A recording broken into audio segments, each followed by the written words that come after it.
and I might also intervene with voice. I'm glad to welcome our first speaker, Dar'ja Bylieva. She comes from the St. Petersburg Polytechnic University of Peter the Great. Her talk is titled Care for Virtual Pets. Dar'ja, you have the floor.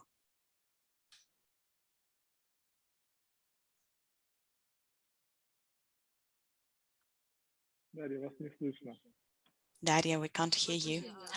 I'm so sorry. Okay, I'm really delighted to speak at this conference. You've already raised some issues that are important to me. I find that there are these really interesting, resonating issues. So can you see the screen? Yes, we can. It's great. I would like to begin by talking about virtual pets. I think I am going to open this session with it, and this theme will be picked up by others. Pets are an important component of a contemporary person, individuals who are stressed, who don't have time for many important things. Therefore, there are a lot of studies that show how positive, what is the positive influence of pets on human beings. As virtual pets that are present online, now they have become part of our everyday life. Can they really substitute actual pets and interaction with them? One of these studies compared the comfort from companion animals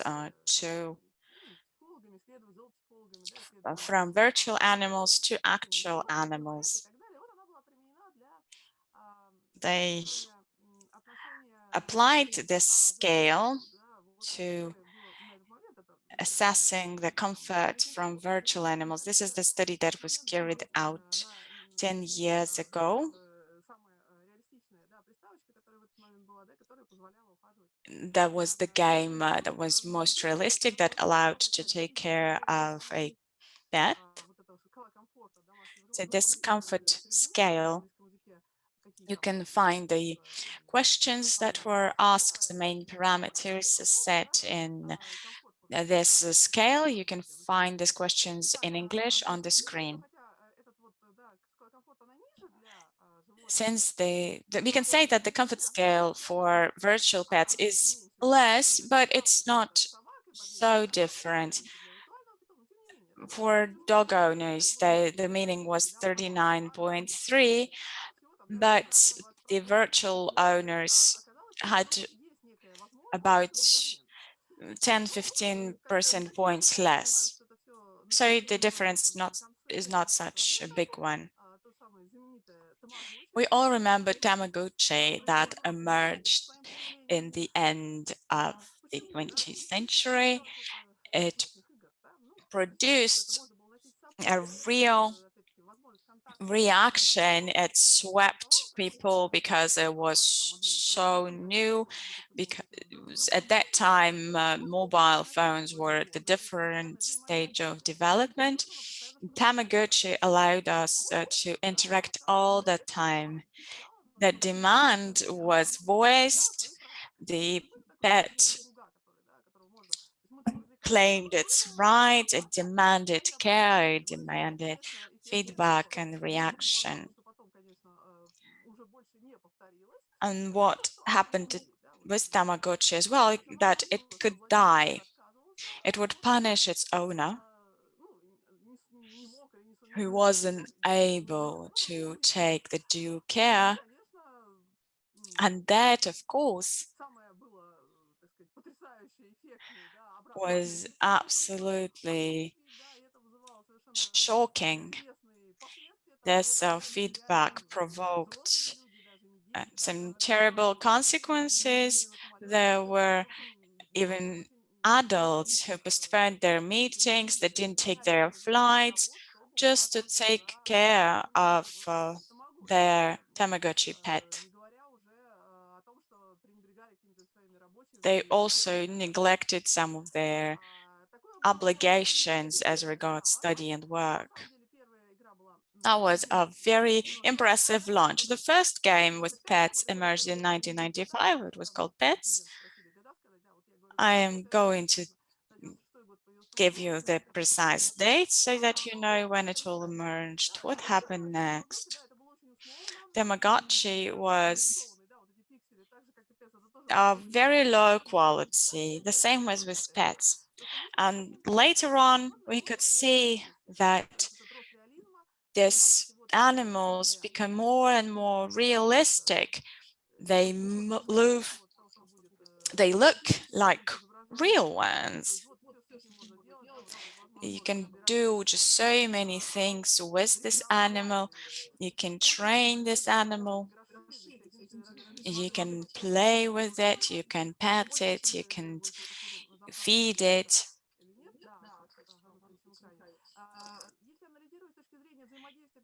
So analyzing relationship between a man and an animal as a meeting or an encounter between companion species, we can say that two aspects are important in this encounter: touch and play. Because at the beginning it was really hard. These are very complex interaction. You see this emotional reaction. It was really important. Emotion was it can be expressed through different facial expressions, eyebrows, mouth, ears, styles of movement and body language, depending on the situation. The different postures were important, and sounds. Either the animal might meow or bark. It was really important when we could use touch screen and that provoked reaction.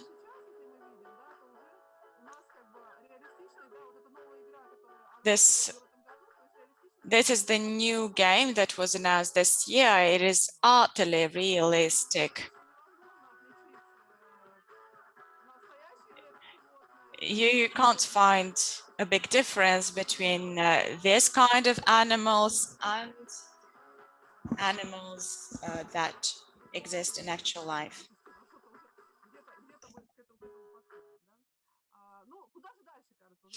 So what is next? It seems that it is so utterly realistic that nothing else can be done. But that is not enough, because we want something else. What else? Why do we want to interact with the real animals? Why don't you want to grow your own dragon, for instance, not a dog?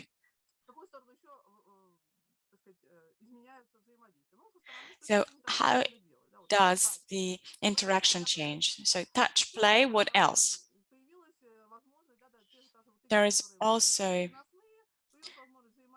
an opportunity to share contacts between owners, so that you can come visit an animal. At some games in this My Speaking Tom, an animal began to speak to the owner, repeat some words. So animals really learned to talk. On this diagram, you can find some other ways for interacting with an animal. So you can touch, you can play with an animal. There is also social interaction with other animals and pets. There is a possibility to talk to other pets, communicate in a social network, send letters and gifts to other owners.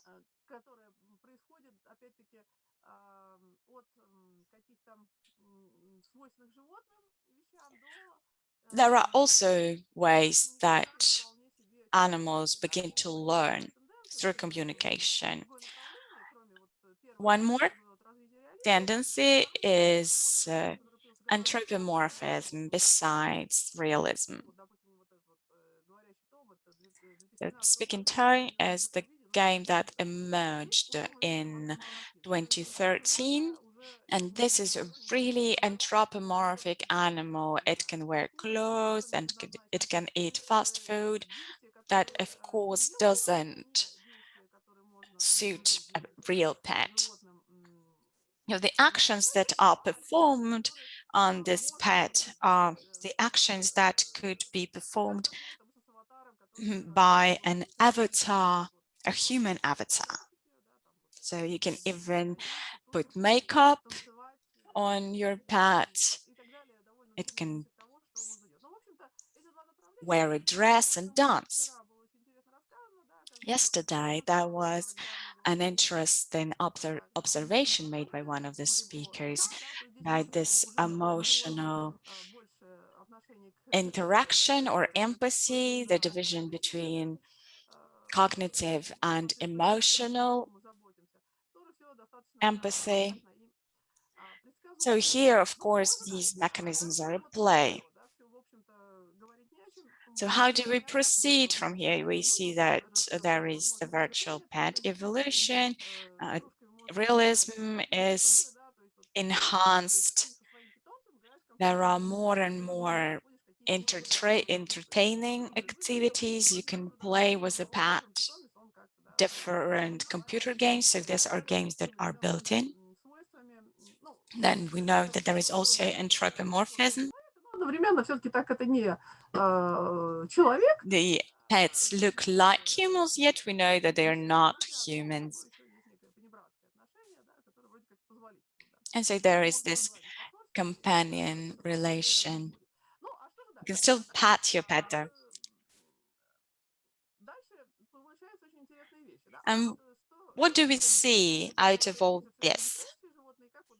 There are still real animals, and what is the difference? So we know that there is maximum realism, that through virtual and game features, you can see that there is a very complex system. It can allow the owner of a pet to actually touch it, so that there is a special equipment that can enable a person to touch a virtual pet. But this is still an interesting idea, but it remains at the level of an idea. And there is this illusion of this pet that sort of exists, that there is real paltry pet, and you can spend some time with it, though you can't really visit it on a farm. But this is not the most interesting thing. I think that the newest and the most interesting is the game with hamsters. Any pet hamster can be part of a game. So when you have your pet at home and this pet is in a cage, it changes the surface. So the game is represents some sort of a complex surface, and the owner has to run away from your own hamster in a mixed reality. So the virtual animal is the analog of a real one, and the owner can be chased by it. One more option that exists is something that is related to activity in the real world. This is something that is used mostly for kids. I really had to dig for these examples. Uh, there is a game that measures number of steps, like walking games. This Walkman grows with the number of steps made. Then there are also applications that track healthy eating lifestyle. We know that there are apps that can grade how healthy your eating habits are, and this animal can react towards the level of healthiness.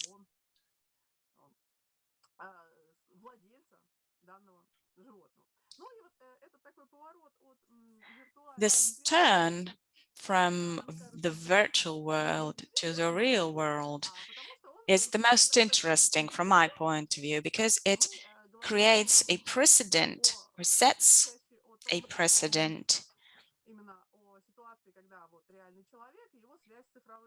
of a different situation. It's not the real person with the virtual world. The situation is reversed. These virtual pets are, I think, can be related to different measurement equipment, like a virtual watch. So a person that is immersed in cyberspace lives there, and this pet is the somewhat an analog of our bodily experience. So it sort of reports us about the actual world. It replaces or allows us to establish contact with our real body. I think this is only the beginning of my research, and I'm waiting to hear the next talk. Thank you very much for attention. I'm ready to take questions. Dar'ja, thank you so much.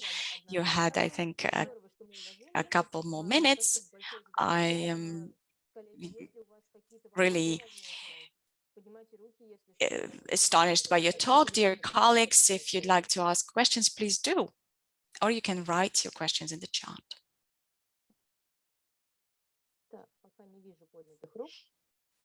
I don't see any hands. So far, let me check the chat box. I myself have a question. Speaking about Tamagotchi, I had one myself when I was little, and when my pet died, I think I was 6 or 5, I cried so hard. I was totally devastated for a week. So I'm really not sure whether you should give this kind of pets to kids, because it's rather cruel. I got interested in the story that you had by the end of your talk about the poultry virtual pet.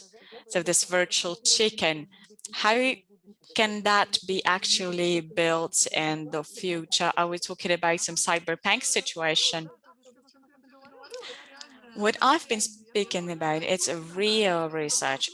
Of course, it's experimental. It wasn't launched on mass market.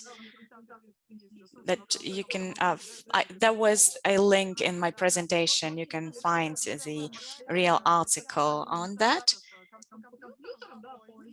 So computer IT specialists are telling how that can technically be organized.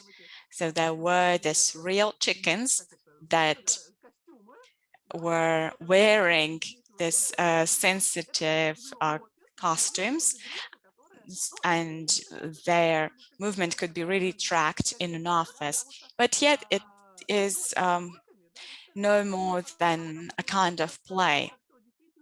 As for dogs, there are different ways to interact with animals. There are a lot of studies, and For instance, there are a lot of possibilities that there are different ways to approach a dog. It can touch yourself with a paw, with the nose, with a chicken. When it's touched remotely, I find that there are some interesting questions. Or like when you are pursued by your hamster. So these experiments give us some food for thought, especially from the pet perspective. A dog that is looking at the screen, that is pushing the buttons, we feel the real link, and it doesn't feel like a game, but with a hamster and a chicken, I still have doubts. I'll come back to this question later. There is another question. There is a question by Ludmila. I will read it. Thank you very much for your talk. It was extremely interesting. Do you think that realism in games allows to establish stronger link between the owner and the pet? As for pet dogs, I can say that there are a lot of ways to interact. I can't say that that was an advantage, but we can say that people take virtual pets because they can't take the real ones, because of the rhythm of contemporary everyday life, because of the workload, because of the living conditions. So this interaction, social interaction with a dog, of course, it's not the best solution, but it's better than nothing.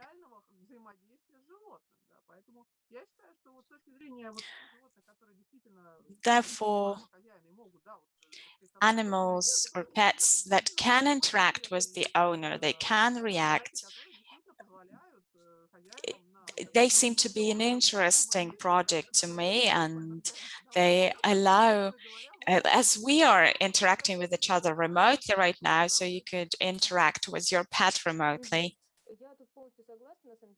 Yeah, I agree. This is an interesting way for the development of technologies. Let me see if there are other questions. No, so I'll ask my own question. You might have seen some research in this area. And there are some animal protection organizations. Can they interact with you and with game developers? Well, yeah, I think that this applications for virtual pets allow us to see a pet as a partner, as a companion. It can bring down our anthropocentrism. We can see animals as other creatures that are endowed with reason, and that could be interesting for animals in the zoo, for farm animals. The possibility to use different media, such as games, allow us to broaden our experience of interacting with pets. And I think that it is supported by animal protection organizations. If there is no possibility to ensure good real interaction, then this game possibilities for pets are very interesting. Virtual reality for an elephant, for instance. Yeah, that is a really interesting issue, but unfortunately we don't have enough time to discuss all of that. Yeah, that's a wonderful, wonderful topic. The colleagues will still have time. If not, then I am going to ask another question. Dear colleagues, maybe somebody wants to jump in with a question. No, so I will ask another one. Daria, how is the virtual world for animals will be organized? Of course, this is not a mass phenomena, but these experiments are made. 5 years ago, if I remember correctly, there was a conference in ICM. I read about their research. I think there was a big grant that they were allocated. There were a lot of experiments performed with pets to see what ways we could, in what way we could attach them to virtual reality. There were real cows who could broaden their experience so they can leave some interest through some interesting situations. Was a very interesting issue. Of course, it wasn't launched in zoos and anywhere, but for specific animals that was technically implemented. There research that can show how animals can react to that when they are provided with some sort of virtual experience. So we can track emotions of an animal and how that affects them. Now, as for dogs, I think there are some new developments that are already on the market. There might be like robot vacuum cleaner that can allow you to give 5 to your cat at home. So these technologies are used today. You can use some home appliances or video conferences for communicating with your pets, but there are a more complex system where you can attach a sensor to an animal paw or something like that. But there are technologies today that you can buy and use, even right now. So if you have a pet, I would suggest that your pets get acquainted with new developments in technologies. Thank you very much. Colleagues, we have time for one more question. Do you want to ask anything? Well, you can also write into the chat box, only if we do that really, really fast. I might jump in with the question, can I send you the file? Oh, can you send the link with the articles that you used or to the materials? Thank you. И мне бы еще было интересно исследование как раз-таки про виртуальную реальность для... I would also like to see the studies on virtual reality for pets. So I'll be delighted if you send that to us. If there are no more questions, colleagues, great. Then we can thank Dar'ja